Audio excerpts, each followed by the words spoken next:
Hello everyone, welcome to UPSC पे चर्चा with विशाल। तो आज स्टार्ट करते हैं चैप्टर नंबर 6 जीसीलियों का, जो कि है लैंड फॉर्म ऑफ ग्लेशिएशन, जिसके अंदर हम जानेंगे आइस एज एंड उसके type of ice masses. Okay, अगर आप देखते हैं तो ड्यूरिंग द प्लीस्टोसीन पीरियड, और जो आइस एज थी अबाउट लगभग 30,000 साल पहले, तो एक ग्रेट कॉन्टिनेंटल आइस शीट ने कवर कर लिया था काफ़ी ज़्यादा टेम्परेट लेटीट्यूड को। ये एस्टिमेट करा जाता है लगभग 12 मिलियन स्क्वायर माइल जो नॉर्थन हेमिस्फेयर था वो वहाँ पे पूरी एकदम आइस थी। और मतलब एक तरीके से पूरा half north America and rest in Europe, Greenland, high mountain जितने भी यूरेशिया वगैरह के थे। और जो वार्मर क्लाइमेट था वो followed cost the ice sheet to retreat today only two major ice cap. अब वही है कि धीरे धीरे गर्मी बढ़ती रही तो वो जो आइस थे वो पिघलते गए। तो आज सिर्फ हमारे सामने दो आइस कैप्स हैं जो कि प्रेजेंट है ग्रीनलैंड में एंड अंटार्कटिका में। जो फॉर्मर कवर था एरिया लगभग 7,20,000 square mile, which the latter is more than 5 million square miles. और अभी मतलब कुल मिला के ये है कि जो जिस हिसाब से पहले आइस कवर था वो आपको अभी देखने को नहीं मिलेगा, क्योंकि क्लाइमेट चेंज वगैरह सारी चीज़ें हो रही हैं और वार्म हो रहा है टेम्परेचर, तो उसकी वजह से। ठीक, अगर आप देखेंगे तो एक मैरी बायर्ड करके है जो कि लैंड है अंटार्कटिका में। ये जो आइस कैपिंग मेजर करा गया एंड देखा गया कि लगभग मोर देन 40,000 फीट थिक है। Under such a colossal weight the land sinks gradually. और अगर आप सेंट्रल डोम देखें आइस कैप का, जो आइस क्रीप से हर एक डायरेक्शन में देखने को मिलेगी, तो वो एक तरीके से आपको ग्लेशियर्स नहीं बोलते कि बड़े बड़े ग्लेशियर्स हैं एक तरीके से। और जो बड़े बड़े माउंटेन होते हैं और जो अब द सरफेस उसको नोनाटक्स करके बोल दिया जाता है। और जिस टाइम पे जो ये आइस शीट है वो आने लगती हैं नीचे, ठीक, सी की तरफ, और पोलर वाटर जो है और वो फ्लोट करती हैं पानी के ऊपर में। तो आपने देखा होगा बड़े बड़े छोटे छोटे जो टुकड़े होते हैं आइस के वो तैरने लगते हैं पानी में, तो उसको आइस सेल्व्स के नाम से जानने लगते हैं। और फिर बाद में वो टर्मिनेट हो जाते हैं प्रेसिपिटस क्लिप्स में, और जिस टाइम पे वो ब्रेक होते हैं इंडिविजुअल ब्लॉक्स में तो उनको हम आइस वर्क्स कह देते हैं। ठीक, अगर आप देखेंगे तो जो आइसबर्ग जो एज्यूम करा जाता है कि जितना ऊपर है लगभग उससे दुगना आपको नीचे देखने को मिल जाता है वो पृथ्वी के, वो सॉरी पृथ्वी बोल रहा हूँ, समुद्र के। ओके, तो ये भी आपको पता होना चाहिए कि मतलब जितना ऊपर बर्फ़ दिखता है उससे ज़्यादा आपको वो पृथ्वी वो समुद्र के अंदर देखने को मिल जाता है। और ग्रीनलैंड एंड अंटार्कटिका के ग्लेशिएशन के अलावा भी काफ़ी जगह आपको वर्ल्ड में देखने को मिल जाएगा जो बर्फ़ वगैरह है, जस्ट लाइक जैसे आपको यहाँ नहीं देखने को मिल जाता है आपका माउंट एवरेस्ट वगैरह, जितने भी हायर एल्टीट्यूड पे आपको ज़्यादा देखने को मिलेगा क्योंकि टेम्परेचर डाउन होने लगता है। ठीक, जैसे जैसे आप ऊपर की तरफ बढ़ते हैं तो जैसे स्नो फील्ड टाइप से आपको देखने को मिल जाएगा, बहुत बड़े बड़े एकदम, मतलब चारों तरफ कुछ नहीं, बर्फ़ ही बर्फ़ आपको देखने को मिलेगी।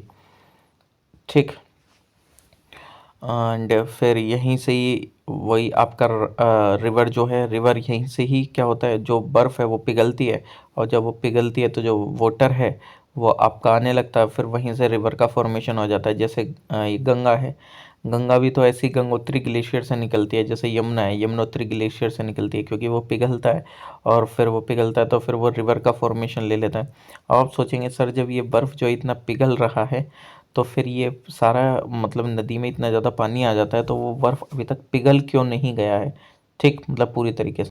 तो आप एक चीज़ ये भी तो सोच के देखो, स्नोफॉल भी तो होती है फिर वो दोबारा इकट्ठा हो जाता है बर्फ़, मतलब हालांकि जो रेट है वो भले से कम हो जाए कि जितना बर्फ़ पिघला है उतना नहीं उनके ऊपर गिरता है, मतलब जस्ट लाइक जैसे बारिश होती है तो हमारे यहाँ बारिश हो जाती है, वहाँ पे स्नोफॉल नहीं होता है, स्नोफॉल होता है फिर वो दोबारा इकट्ठा हो जाता है बर्फ़ जो है। अगर आप देखेंगे तो लगभग एल्प्स माउंटेन में लगभग जो उसका एक तरीके से जो एवरेज रेट ऑफ फ्लो है वो 3 फीट आ डे देखने को मिल जाता है, यानी कि 3 फीट एक दिन में वो पिघलता हुआ आपको देखने को मिल जाएगा। और अंटार्कटिका में more than 50 feet, but in Antarctica, वो ग्रीनलैंड में more than 50 feet, but in Antarctica लगभग कितना है, where there is a little heat to melt, जो जो आइस ग्लेशियर है move only a few inches a day, मतलब इतनी ज़्यादा वहाँ पे हीट तो है नहीं क्योंकि लोग इतने रह नहीं रहे हैं। ठीक, फैक्ट्रीज वगैरह ये सारी चीज़ें है नहीं, तो वो थोड़ा सा फ्यू इंचेस के आसपास वो पिघलता है। और जो एल्टिस ग्लेशियर है बेर्नीज ओबरलैंड में, जो कि स्विट्जरलैंड का, वो 10 miles long, affordable some specular sites to alpine tourist वगैरह। और अगर आप देखें फुट माउंटेन रेंजेस में जो काफ़ी सारे ग्लेशियर्स हैं, वो कन्वर्ज होते हैं और फॉर्म करते हैं एक एक्सटेंसिव आइस मास, जिसको हम पीडमोंट ग्लेशियर बोलते हैं। जो बेस्ट नॉन पीडमोंट ग्लेशियर है वो है मलस्पीना ग्लेशियर अलास्का का, जो कि 65 माइल्स लॉन्ग है, 25 माइल्स वाइड है, जो कि कवर करता है एरिया को मोर देन 1600 स्क्वायर माइल्स। ठीक। Land forms of highland glaciation, जो ग्लेशिएशन है जनरली वो राइज करता है इरोजनल फीचर्स में in the highlands, and depositional features आपको लोलैंड्स में देखने को मिल जाता है। एंड दिस प्रोसेसेस जो है वो मुचुअली एक्सक्लूसिव है, बिकॉज जो ग्लेशियर है वो प्ले करता है कंबाइंड रोल किसका, कि मतलब इरोजन, ट्रांसपोर्टेशन एंड डिपोजिशन का। और जो ग्लेशियर है वो इरोड होता है वैलीज में दो प्रोसेस के थ्रू, एक होता है प्लकिंग, एक होता है एब्रेजन। प्लकिंग यानी कि जो ग्लेशियर है वो फ्रीज हो जाता है जॉइंट्स में एंड बेड में, वो जो अंडरलाइंग रॉक्स होती है वहाँ पे। ठीक।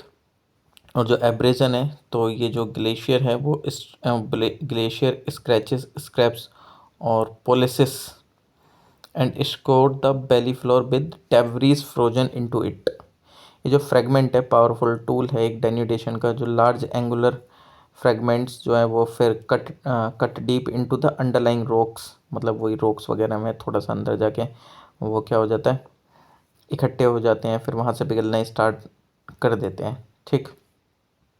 और जो फाइनर material and smooth and polish है, तो जो रॉक सरफेस के वो प्रोड्यूस करता है फाइनली ग्राउंड रॉक फ्लोर। और जो रेट इरोजन का वो डिटरमाइन करा जाता है काफ़ी सारे फैक्टर्स से, जैसे कि वेलोसिटी, फ्लो की कैसे है, ग्रेडियंट कैसा है, स्लोप कैसा है, वेट कितना है ग्लेशियर का, टेम्परेचर कैसा है इसका, एंड जियोलॉजिकल स्ट्रक्चर कैसा है वैली का। जो करेक्टरिस्टिक फीचर्स हैं ग्लेशिएटेड हाईलैंड के वो किस प्रकार हैं, जैसे कोरी, किर्क और CWM, यानी कि जो डाउन स्लोप मूवमेंट है ग्लेशियर का, उसके snow covered valley heads and जो इंटेंसिव सेटरिंग है अपलैंड स्लोप्स के, वो प्रोड्यूस करता है एक डिप्रेशन, जहाँ पे जो फर्न और नर्व है वो क्या करती है, एक्यूमुलेट हो जाती है, और जो प्रोसेस है प्लगिंग का वो ऑपरेट होता है फिर बैक वॉल पर, और स्टेपिंग इट, एंड जो मोमेंट है आइस का वो पूरे फ्लोर पर हो जाता है और डीप और ज़्यादा डीप कर देता है डिप्रेशन को। ठीक। और हॉर्स शेप्ड बेसिन बन जाती है, जिसको हम किर्क बोल देते हैं इस तरीके से, मतलब ऊपर से धीरे धीरे धीरे स्टार्ट हो जाता है गिरना अगर आप देखेंगे तो, और फिर यहाँ पे एक डीप टाइप से वो बन जाएगा किर्क। ठीक। और अगर आप देखेंगे इसी को ही हम कोरी के नाम से जानते हैं स्कॉटलैंड में, एंड CWM के नाम से जानते हैं वेल्स में। और ये जो रॉकी रिज है at the exit of the corrie, जिस टाइम पे जो आइस जो इवेंचुअली मेल्ट हो जाता है, वाटर कलेक्ट हो जाता है, तो फिर बाद में वो एक कोरी लेक और टार्न का शेप ले लेता है। आर्टीज एंड पिरामिडल पीक्स, जिस टाइम पे दो कोरीज कट बैक होना अपोजिट साइड ऑफ माउंटेन, तो निफ एज जो है रिवर फॉर्म रिज का वो फॉर्म करता है एरेटीज, जिसको फ्रेंच, जो कि एक फ्रेंच वर्ड है। एक वेल नोन ब्रिटिश एग्जांपल है एरेटीज का, कि स्ट्रेडिंग एज और हेलविलियन इन वेस्ट मोरलैंड, जहाँ पे तीन और मोर किर्क कट बैक टुगेदर, और जो अल्टीमेट रिसेशन है वो फॉर्म करता है एक एंगुलर हॉर्न और पिरामिडल पीक। और ये जो मेटन हॉर्न है स्विट्जरलैंड का, वो एक क्लासिक एग्जांपल है इस चीज़ का। अगर आप देखेंगे ये मतलब दो किर्क मिलकर एक साथ फॉर्म करते हैं एरिड को, दो किर्क एक साथ मिल गए और फिर वो एक एरिड को फॉर्म कर देते हैं।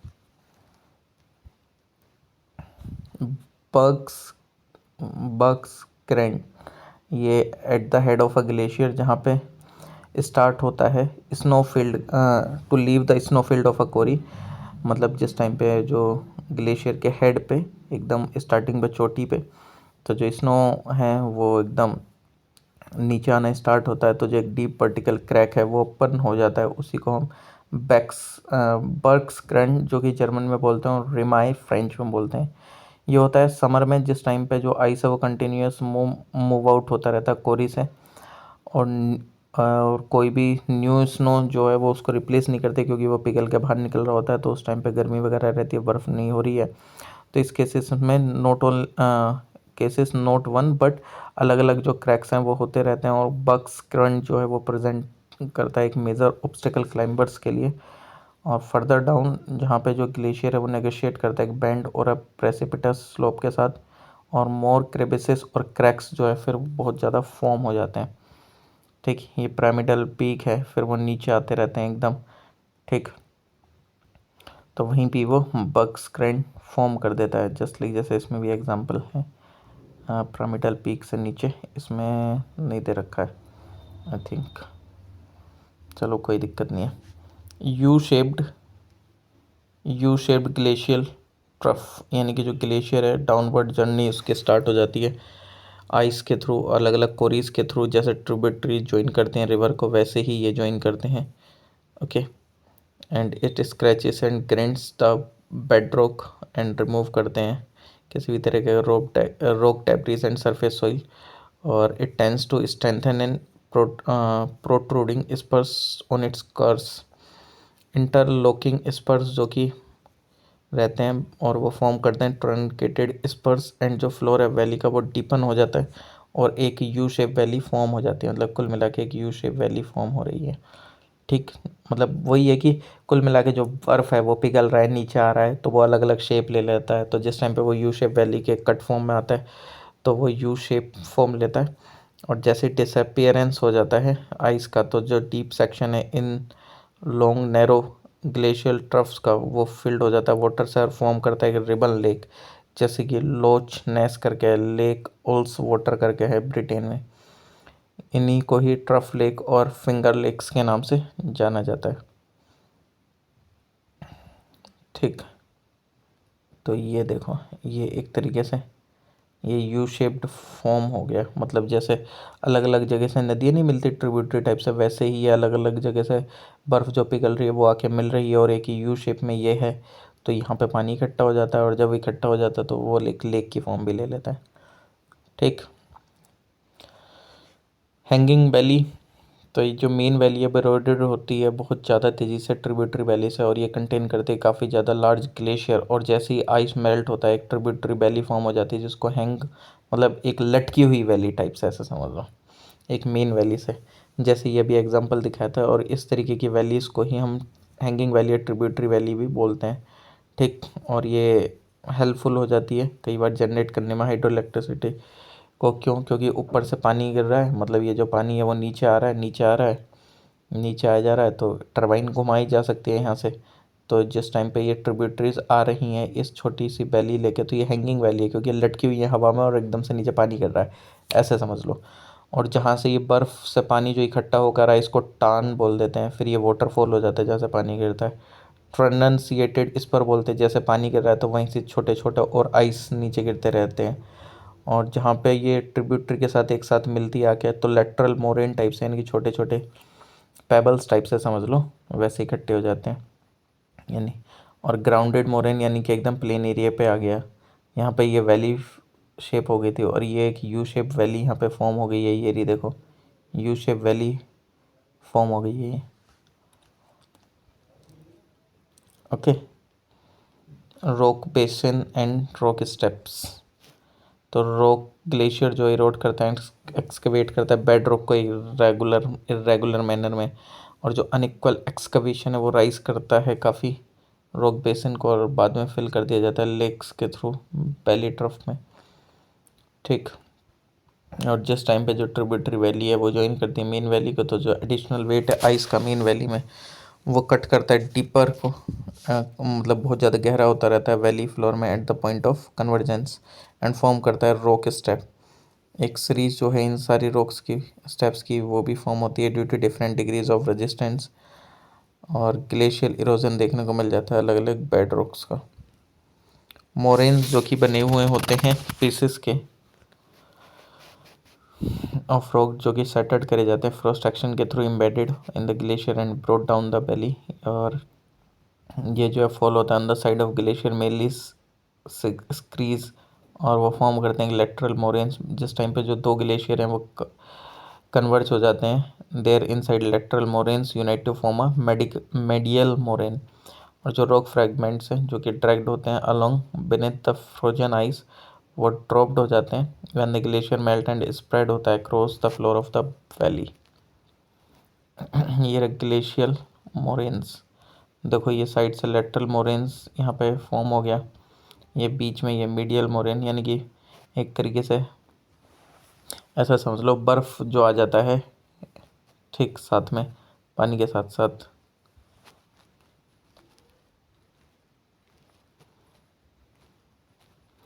बर्फ़ मतलब जैसे ऊपर से बर्फ़ टूट रहा है तो रॉक है, रॉक के छोटे छोटे पीसेस भी उसके साथ आ गए और फिर वो इकट्ठा होने स्टार्ट हो जाते हैं, और जब वो बीच में इकट्ठा होने स्टार्ट हो जाए तो उसको मीडियल मोरेन बोल देते हैं।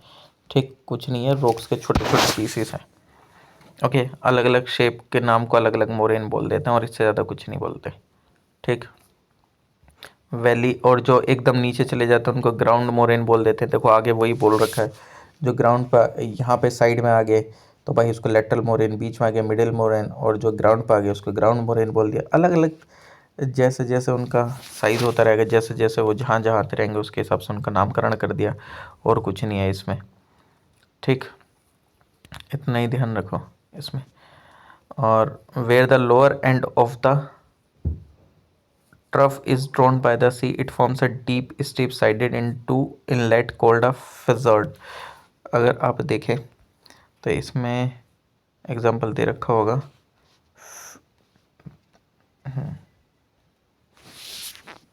मतलब ऐसे समझ लो जैसे ये,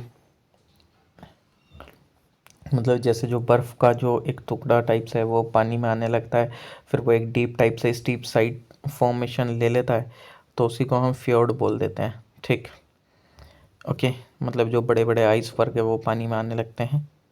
ठीक, और जहाँ पे जो लोअर एंड होता है ट्रफ का वो ड्रोन कर लिया जाता है सी के द्वारा, मतलब सी के अंदर चला गया वो। ओके, तो फिर वो स्टीप साइड इनलेट फॉर्मेशन कर लेगा, उसी को हम फ्योर्ड बोलते हैं। बस इतना सा है। लैंड फॉर्म जो कि ग्लेशिएटेड लो लैंड से रिलेटेड हैं, तो काफ़ी सारी एक आइस शीट बन जाती है, तो उसके थ्रू काफ़ी मतलब काफ़ी जो ग्लेशियर है वो भी इरोजन वगैरह ये सारी चीज़ें करते हैं, तो अलग अलग फॉर्मेशन कर देते हैं। जस्ट लाइक जैसे रोशी माउंटेनी, ये एक रेजिस्टेंट रेसिडुअल रॉक रॉक हममॉक है। रॉक हममॉक जो कि सरफेस है वो स्ट्रेटेड बाय आइस मूवमेंट, और इसका जो अपस्ट्रीम साइड होती है वो स्मूथन करी जाती है एब्रेजन के द्वारा, एंड जो डाउन स्ट्रीम साइड है वो रफ हो जाती है प्लकिंग के थ्रू, एंड फिर वो फॉर्म करती है एक स्टीपर साइड। ठीक, और जो टर्म है ये रोशी माउंटेनी बोला जाता है, जो कि यूज़ करी जाती है डिस्क्राइब करने के लिए सच अ फीचर बिकॉज ये रिसेंबल करती है sheep skin wig once form in France. और रोशी माउंटेन जो कि फाउंड होते हैं बोथ हाईलैंड में लोलैंड ग्लेशिएटेड रीजन में, मतलब जैसे ये ऊपर उठ गया एक तरफ से नीचे आ गया, एक तरफ प्लगिंग टाइप से हो गई, मतलब ऊबड़ खाबड़ टाइप से, एक तरफ प्लेन सा रह जाएगा, तो इस तरीके का जो फॉर्मेशन हो जाता है उसी को रोशी माउंटेन टाइप से बोल देते हैं।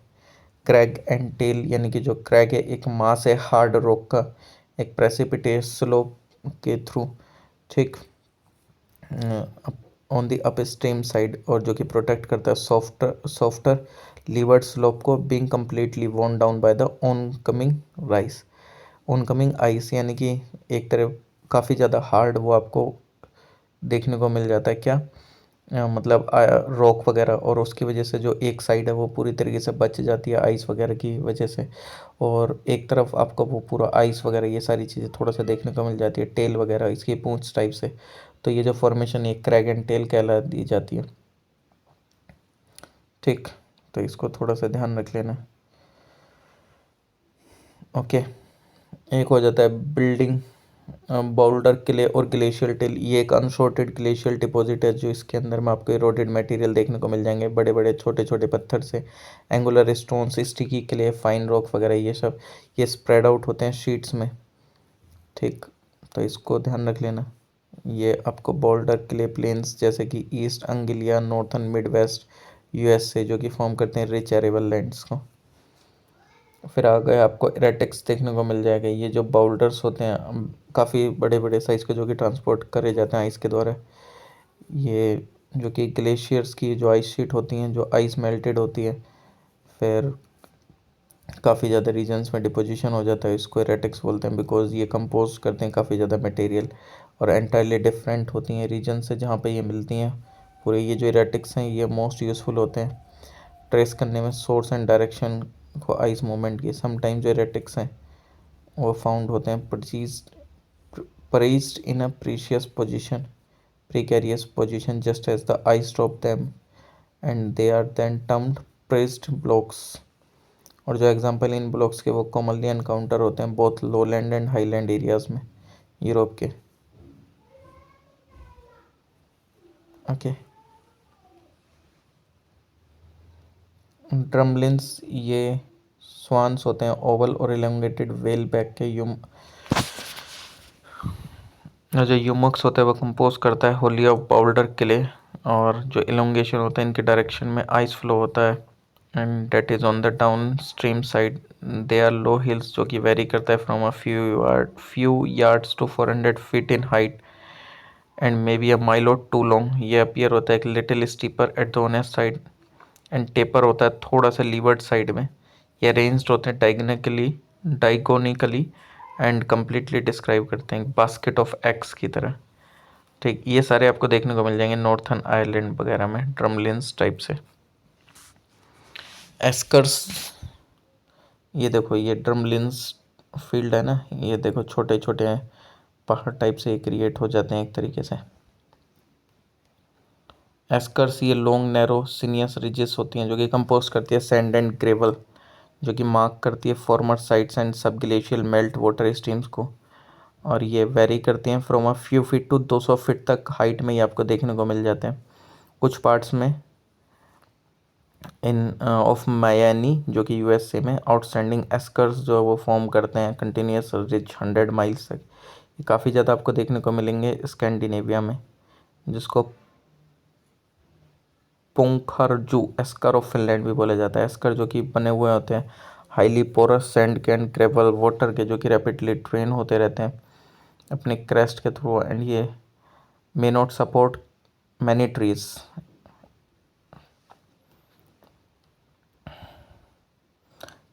टर्मिनल मोरेन्स ये बने हुए होते हैं किसके, क्वार्ट्ज डेब्रिस के, जो कि डिपॉजिट हो जाते हैं आइस शीट के एज पे और ये फॉर्म करते हैं हम्मॉक एंड हिली कंट्री जैसे कि बाल्टिक हाइट्स है नॉर्थ यूरोपियन प्लेन की। ठीक, और आउटवॉश प्लेन ये जो बने हुए होते हैं फ्लूवियल ग्लेशियल डिपॉजिट के, जो कि वॉश आउट कर दिए जाते हैं फ्रॉम टर्मिनल मोरेन्स के द्वारा। ठीक, स्टेम्स एंड चैनल्स के थ्रू। और ये जो मेल्ट वाटर है वो शॉर्ट एंड रीडिपोजिट हो करता है मटेरियल को अलग अलग फॉर्म्स में लो हिली हीट लैंड्स में, जैसे कि ल्यूनेबर्ग हीट जो कि नॉर्थन यूरोपियन प्लेन है। ओके, जहाँ पे डिपोजिशन हो जाता है अल्टरनेटिव रिज का एंड डिप्रेशंस का, तो वहाँ पे एक कैटल लेक्स टाइप से वो फॉर्मेशन कर लेते हैं, मतलब छोटी छोटी सी आपको लेक्स बनती देखने को मिल जाएंगी। ये देखो जैसे ये है, यहाँ पे ये एस्कर्स का दिखा रखा है और फिर पानी एक साथ इकट्ठा हो गया तो उसको कैटल लेक बोल दिया है यहाँ पे। ठीक, human aspect of glaciated land from human aspect क्या है इसमें कि जैसे अगर आप देखें तो आजकल ये जो बर्फ़ है ये काफ़ी ज़्यादा बहुत ज़्यादा पिघल भी रहा है कि नहीं, क्योंकि ह्यूमन एक्टिविटीज़ के कारण ही जो हिली रीजन है जैसे कि माउंटेन स्लोप्स है स्कैंडिनेविया के आइस शीट एंड ग्लेशियर्स हैं, तो उनकी जो सॉइल्स है टॉप सॉइल वो रिमूव हो रही है और सॉइल जो है वो जो कि एग्जिस्ट होती थी थिन में वो अब इनकेपेबल है सपोर्ट करने में इफेक्टिव एग्रीकल्चर। जो ग्लेशियल ड्रिफ्ट एंड वैलीज़ में जो बेंचेस और एल्प्स हैं वो were not affected by glacier, but उनके वहाँ पे आप गुड पेस्ट मतलब वहाँ पे आप अपने जानवर को थोड़ा चरा भी सकते हैं बस ड्यूरिंग समर। और जो कैटल हैं वो ड्रिवन अप है ग्रेज के ऊपर, यानी कि वो चरेंगे कि घास को तभी वो जीवित रह पाते हैं। ठीक, and return to the valley bottom in winter. Winter में तो आनी पड़ेगी क्योंकि बर्फ़ पड़ने लगती है, तो कैटल को अगर आप चराते हैं तो समर में ही चरा सकते थे। ये जो फॉर्म है एनिमल माइग्रेशन का, इसी टाइप की फार्मिंग को हम ट्रांस ह्यूमन्स बोलते हैं।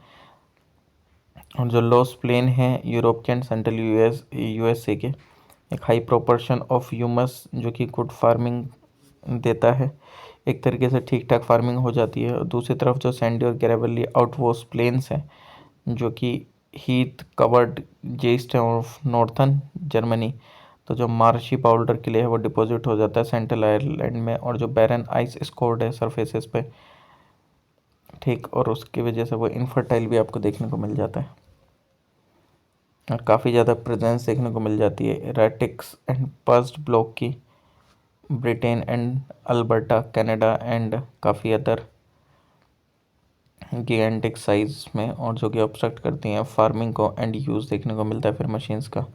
मोरेन्स जो कि डिपॉजिट हो जाते हैं, मोरेन डिपॉजिट में डैम और ग्लेशियर्स में hollow out lakes which greatly inconvenience large scale farming और लैंड डेवलपमेंट।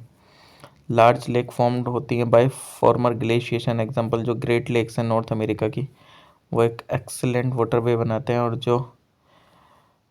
और फिर cut deep overflow channels while training of making natural routeways across a mountainous terrain. Hydroelectric power में इस्तेमाल हो जाता है, ठीक, और टरबाइन घूमेगी, इलेक्ट्रिसिटी बनेगी, ऑब्वियसली आता है क्योंकि वाटर का फ्लो रहता है इस वजह से। तो चलिए नेक्स्ट चैप्टर नेक्स्ट वीडियो में स्टार्ट करेंगे। ओके, सबसे ज़्यादा इंपॉर्टेंट चैप्टर होंगे हमारे सीज़न वाले, मस्त वहीं से क्वेश्चन आपके बन जाते हैं, कई बार यहाँ से बन ही जाते हैं एक आध क्वेश्चन अगर कभी बना तो, बट हाँ वो जो सीज़न वाले चैप्टर होंगे उनको करेंगे। ओके, तब तक के लिए धन्यवाद, मिलते हैं नेक्स्ट वीडियो में नेक्स्ट चैप्टर नंबर 7 के साथ। Please like share comment and subscribe. Thank you every.